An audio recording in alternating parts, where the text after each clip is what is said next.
এবার সৈয়দপুরে আটক হওয়া ঠাকুরগাঁও জামাতের জেলা আমিরের বার্ষিক আয়ের সর্বশেষ বছরের আয়কর নথি প্রকাশ করেছে আল জাজিরার অনুসন্ধানী সাংবাদিক জুলকারনাইন সায়ের। ফেসবুকে দেওয়া এক পোস্টে তিনি এই তথ্য প্রকাশ করেন। পোস্টে তিনি লিখেন, ঠাকুরগাঁও জেলা জামাতের আমির বেলাল উদ্দিন প্রধান নগদ ৭৪ লাখ টাকা বহন করার সময় আজ সকালে সৈয়দপুর বিমানবন্দরে আইন শৃঙ্খলা বাহিনীর হাতে আটক হয়েছেন। তিনি আটক হওয়ার পর বিভিন্ন ব্যক্তি এবং তার দল জামাত ইসলামী বাংলাদেশের পক্ষ হতে দাবি করা হয়েছে আটককৃত টাকা জনাব বেলাল উদ্দিন প্রধানের ব্যবসায়িক অর্থ।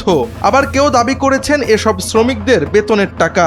তবে ঠাকুরগাঁও জেলা জামাতের আমির বেলাল উদ্দিন প্রধানের সর্বশেষ অর্থ বছরের আয়কর নথি যাচাই করে দেখা যায় তার বাৎসরিক আয় ৪,৭৮,৬৪১ টাকা।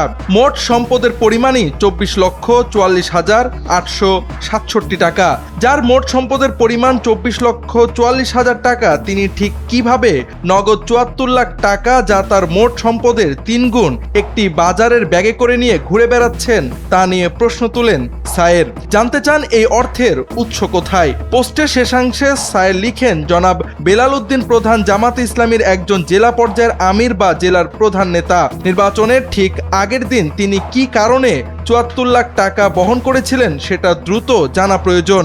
আশা করি সংশ্লিষ্ট কর্তৃপক্ষ এই ঘটনাটি অত্যন্ত গুরুত্ব সহকারে খতিয়ে দেখবেন। এদিকে আটক বেলাল উদ্দিন বলেছিলেন তার কাছে ৫০ লাখের বেশি টাকা আছে, কিন্তু গণনার পর দেখা যায় মোট অর্থের পরিমাণ ৭৪ লাখ।